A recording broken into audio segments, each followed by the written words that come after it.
রাখুন যে আপনাদের জন্য ভালো কিছু হবে। বাকিটা আমি আপনাদের নিরাপত্তার স্বার্থেই কিন্তু আমি বলছি না। সেটা আপনারা বুঝে নিন। যারা একটু আ বুদ্ধিমান আছেন তারা অবশ্যই একটু যদি বুদ্ধি দিয়ে মেধা দিয়ে চিন্তা করেন তাহলে অবশ্যই বুঝতে পারবেন। এতটুকুই হচ্ছে আপনারা জানুন। অবশ্যই আপনাদের জন্য ভালো কিছু আশা করা যায়। আপনারা যতটুকু চাচ্ছেন তার থেকেও ইনশাআল্লাহ অনেকটা বেশি আসবে আমরা এটাই আশা করি। আরেকটা বিষয় হচ্ছে আমাদের যেই অ্যাডভোকেট সাহেব আছে মনিরুজ্জামান লিংকন ভাই উনি কিন্তু আ সেই ২০২০ সাল থেকে আপনাদের জন্য আউটসোর্সিং যে সকল ভাই বোনেরা আছে আপনাদের জন্য আ আইনিভাবে কোর্টে লড়ে যাচ্ছেন। বিভিন্ন রিট করছেন কোর্টে, লড়ছেন আপনাদের জন্য। আর উনি কিন্তু গত ১ থেকে ১.৫ মাস আগেও আপনাদেরকে আশ্বাস দিয়েছিলেন, একটা লাইভও উনি করেছিলেন যে, আ আ আপনারা মাঠে আন্দোলন চালিয়ে যান। আ কোর্টের যেই আ ইস্যুটা যে আইনি যে জটিলতা সেটা উনি দেখবেন। সো আমি উনাকে আহ্বান করব। আমি জানি না যে উনি এই ভিডিওটা কি দেখছেন কিনা? যদি দেখে থাকেন তাহলে উনাকে আহ্বান করব। যেহেতু আজকে এই মামলাটা হচ্ছে এই যে আউটসোর্সিং যে সকল ভাই-বোনরা আছে তাদের বিষয়টা কোর্টে উঠতে যাচ্ছে। তারা অবশ্য প্রেরণ করে দিছে। সো আমি আশা করব যে সেখান থেকে সর্বোচ্চ সাহায্য সহযোগিতা মনিরুজ্জামান যে লিংকন ভাই আছে উনি করবেন। আ আমরা সে আশা করছি। উনি যাতে এটা একটু অবগত রাখেন।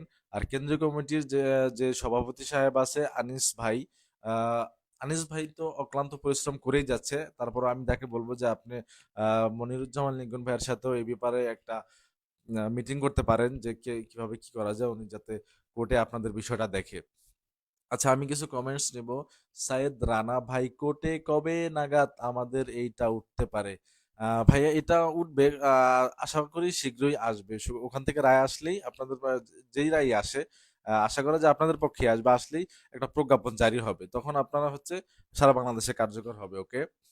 মাহমুদুন নেহাজ ভাই আনুমানিক কয় মাস লাগতে পারে? আমরা তো আশা করছি এ মাসেই। তারপর হচ্ছে বাকিটা পরিস্থিতির উপর নির্ভর করে আসলে। মহাশির রহমান শুভ আলহামদুলিল্লাহ ভালো হবে ইনশাল্লাহ ওকে। রেশাদ রায়হান মনির ওকে। আচ্ছা আমি যারাই লাইভটা দেখছেন সবাইকে একটু রিকোয়েস্ট করব যে আপনারা আমাদের যেই স্বাধীনতা আউটসোর্সিং কর্মচারী কল্যাণ পরিষদের যেই গ্রুপটা আছে ওটাতে শেয়ার করে দিবেন।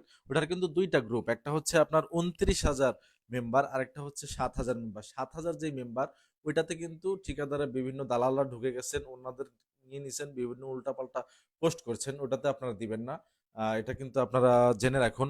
যেটাতে ২৯,০০০ মেম্বার সেটাতে আপনারা শেয়ার করবেন। সবাই যত আপডেট আছে, পোস্ট আছে সেটা করবেন। ওকে।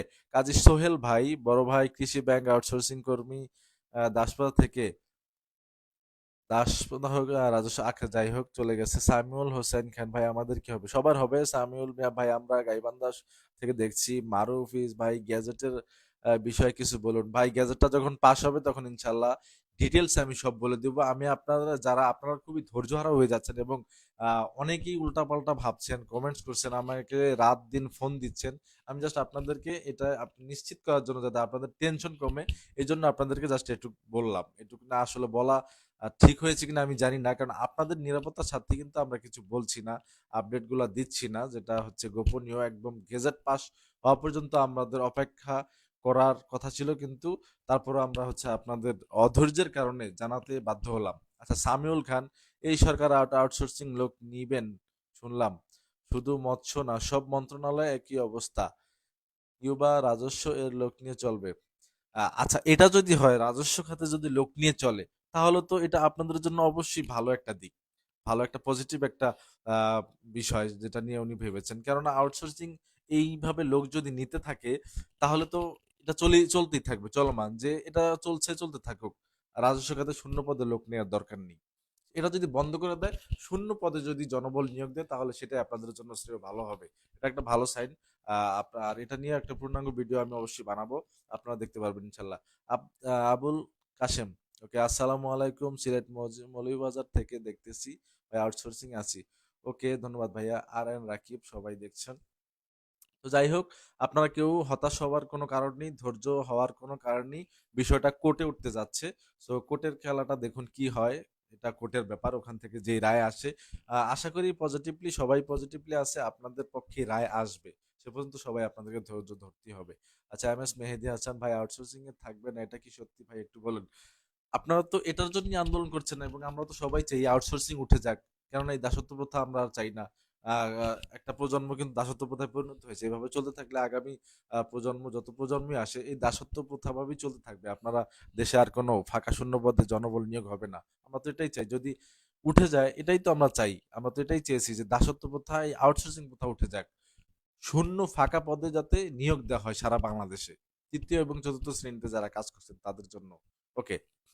এমডি জসিমউদ্দিন কবির ওয়াচিং, অরূপ সরকার ওয়াচিং। আচ্ছা, আরেকটা বিষয় জানিয়ে রাখি, সেটা হচ্ছে আপনাদের যেই দাবি দাবা যেটা কোর্টে উপস্থাপন হতে যাচ্ছে সেখানে কিন্তু আপনাদের বেতনের যে বৈষম্য, বেতন নিয়েও কিন্তু সেখানে কথা হচ্ছে, সেখানে কিন্তু লিখিত হয়ে গেছে যে বেতনও কিন্তু বর্তমান বাজার দর ও বাজার সামঞ্জস্য রেখে, বর্তমান অবস্থাতে পরিস্থিতি রেখে, দ্রব্যমূল্যের দাম মাথায় রেখে কিন্তু একটা বেতন নির্ধারণ করা হয়েছে এবং সেই অনুযায়ী কোর্টে পাঠানো হয়েছে। সো সেই রায় আসবে অবশ্যই, ভালো কিছু আসবে। আপনার পূর্ববর্তী যেটা পেতেন তার থেকে অবশ্যই বেটার কিছু পাবেন।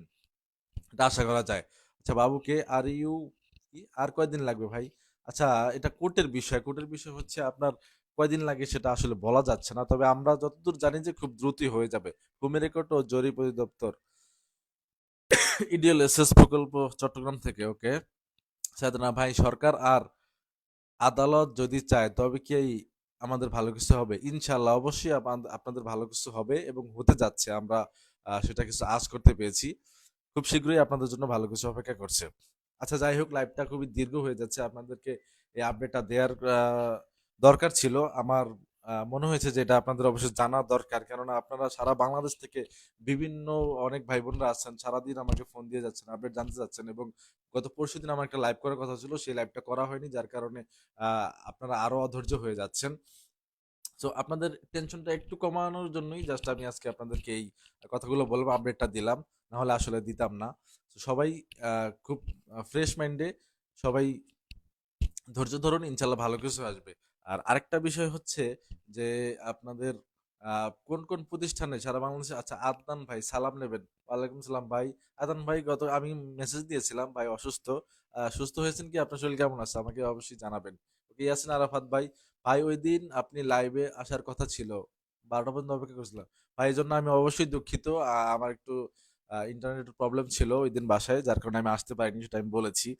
এজন্য আমি অবশ্যই আপনাদের কাছে দুঃখিত আপনাদের মূল্যবান সময় নষ্ট করার জন্য।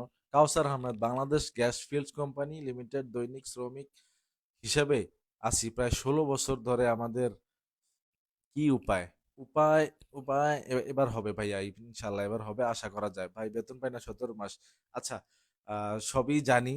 রূপসা উপজেলা স্বাস্থ্য কমপ্লেক্স, রূপসা, খুলনা। খুলনায় তো বাংলাদেশের খুলনা হচ্ছে সবচেয়ে দুর্নীতি হচ্ছে, খুলনা আর সিলেট, হবিগঞ্জে। সারা বাংলাদেশের যত হচ্ছে আদনান মাহমুদ ভাই, আপডেট কি? হ্যাঁ আদনান ভাই, আমি জানি আপনি জানেন আপডেট কি।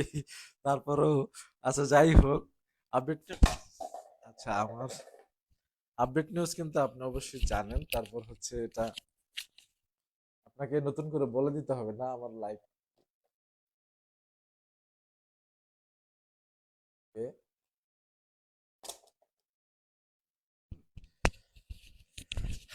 সরি ফর দ্যাট, আমার একটু ডিস্টার্ব হয়েছিল।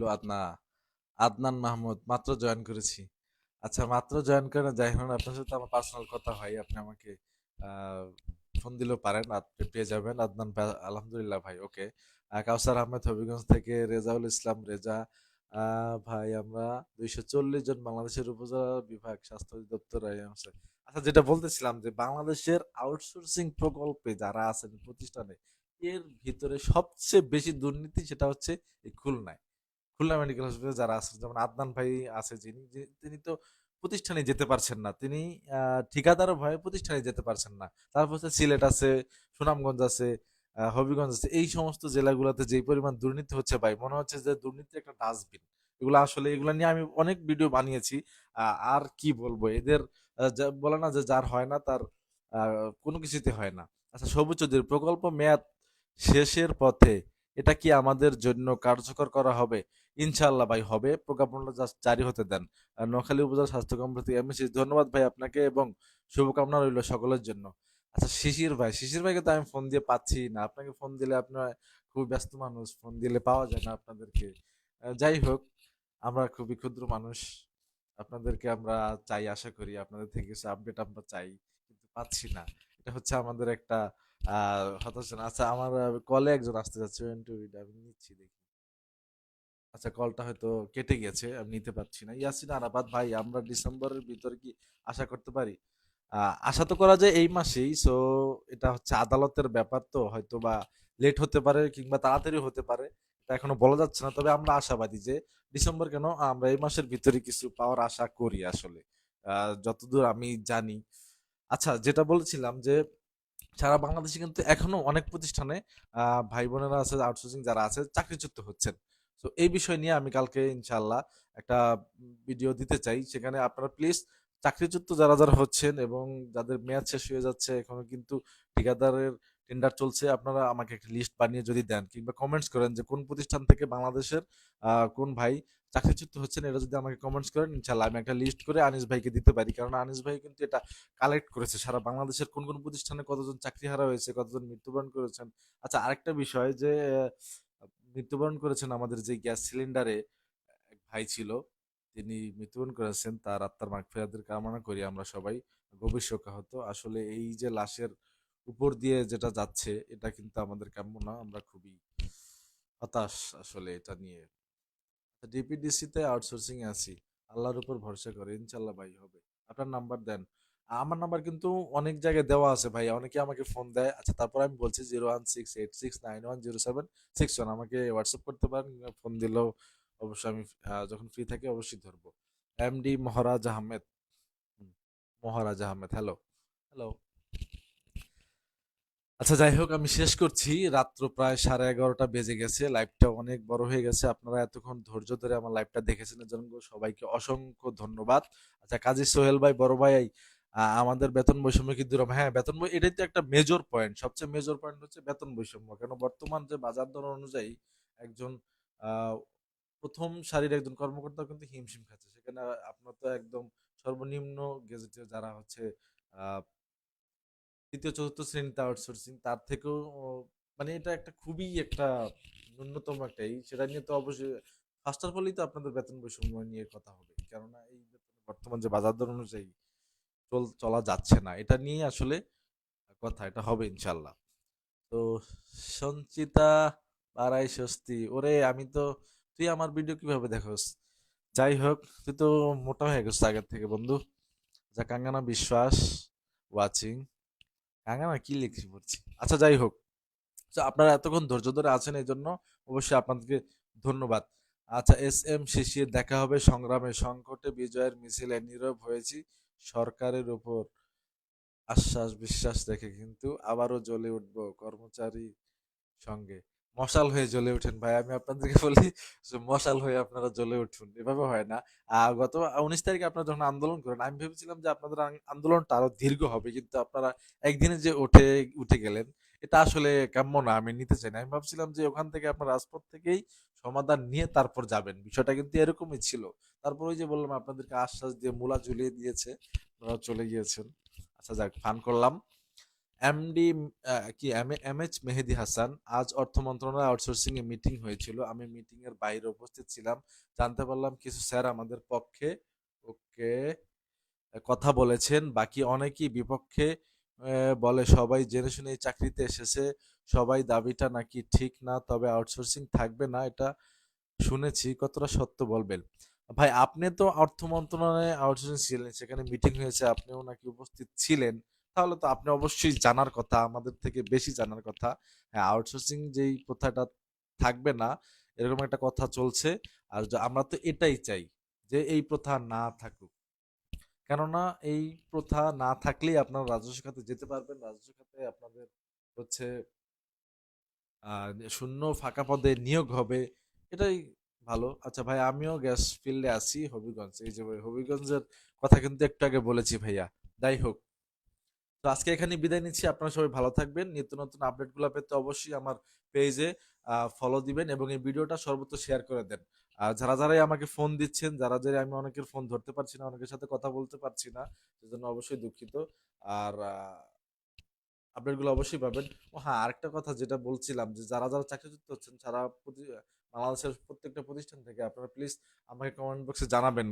আগামীকালকে ইনশাআল্লাহ আমি একটা ভিডিও দিব। সেই ভিডিও কমেন্ট বক্সে আপনারা অবশ্যই জানিয়ে দিবেন। কেননা আনিস ভাই তারা কিন্তু হচ্ছে আপনার এই সরকারের কাছে স্মারকলিপি আকারে দিয়েছে, দেওয়ার জন্য কালেক্ট করেছে, দিয়েছে কিনা আমি সেটা জানি না। যদি না দেয়, তারপর হচ্ছে আপনারা সারা বাংলাদেশের যে প্রতিষ্ঠান থেকে আহ, যতজন কর্মচারী হচ্ছে আপনারা চাকরিচ্যুত হচ্ছেন, আজকেও আমাকে কয়েকজনে মেসেজ করেছে, ভাই আমার চাকরি আজকে শেষ, অনেকে বলছে আগামীকাল শেষ হয়ে যাবে, আমাদের প্রকল্প ম্যাচে তো আমাদেরকে বাদ দিয়ে দিয়েছে। এটা আসলে খুবই দুঃখজনক, এটা ভাষায় প্রকাশ করা যায় না। তো আমি সবার জন্য আসলে সমবেদনা, এই জন্য বলছি যে সবাই আপনারা লিস্টটা দেন। সবাই ভালো থাকবেন। ইনশাল্লাহ আপডেটগুলো পেয়ে যাবেন আমার এই পেজে ফলো দিয়ে দিবেন। আর যারা আছেন সবাইকে শেয়ার দিয়ে দিবেন, পেজে বেশি বেশি ফলো দিয়ে দিবেন। সবাই ভালো থাকুন এবং সেফলি থাকুন, সবাই কাজে মন দেন, সবার সুস্থতা কামনা করছি। আজকের মতো বিদায় নিচ্ছি এখানে। ধন্যবাদ, বাই। যাওয়ার সময় একটি কমেন্টস করে যাই, আমি জাহাঙ্গীর আলম ভাই ওয়াচিং, রুবেল আহমেদ। ধন্যবাদ।